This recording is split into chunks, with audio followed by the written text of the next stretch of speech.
Ce mercredi 12 février, c'est dans une belle ambiance que la clinique du FIAD Porto Novo a pris son envol avec le président Gustave Tolomé. Débuté par l'hymne national et le credo, nos privilégiés l'ont exécuté sous la direction des coachs Eugénie Padonou et Yaya Diadi, experts en informatique. Enfants du Bénin debout, je m'engage à parler de santé.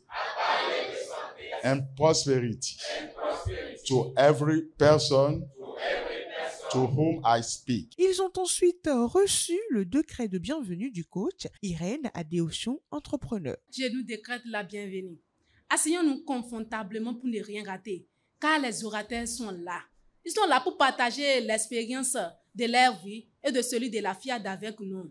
Chers privilégiés de Dieu, asseyons-nous pour ne rien rater ce soir. À la rubrique du Pourquoi j'aime FIAD, c'était en ces quelques mots que le coach Augustin Hidjo, entrepreneur, a témoigné. L'autre fois, je suis parti au village, mon papa me disait, bon, ils ont fait une consultation, il semble qu'il y a des sorciers qui sont en train de faire des choses pour la fin de l'année. Je riais seulement, il dit, on parle de sorciers, toi tu ris.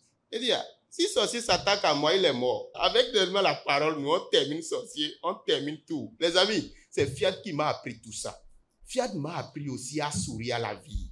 Ton argent, qu'en fais-tu? C'est le thème donné à la première exhortation faite par l'instituteur Boniface à Wangbeyon.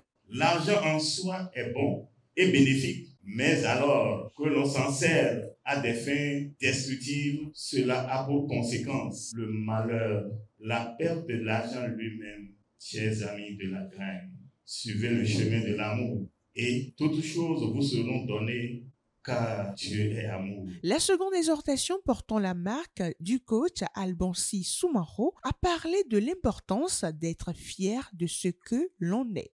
Combien de fois ne nous est-il pas arrivé de penser que la vie de l'autre est meilleure que la nôtre? Nous regardons les avoirs des autres et nous nous dévalorisons en permanence. Soyons heureux de ce que nous avons et cessons de nous focaliser sur ce que nous n'avons pas. Car il y aura toujours quelqu'un qui aura plus ou moins que nous. Au message du jour, c'était le coach Lydie Soudé qui a révélé aux participants que la gratitude est la clé du bonheur parfait. La gratitude nous aide à nous concentrer sur le positif, réduisant ainsi le stress qui est la source de beaucoup de maladies aujourd'hui. Lorsque nous nous surprenons par exemple à nous plaindre, à nous focaliser sur le manque, nous devons prendre conscience rapidement et changer notre perspective et nous concentrer uniquement sur ce que nous avons pour l'heure.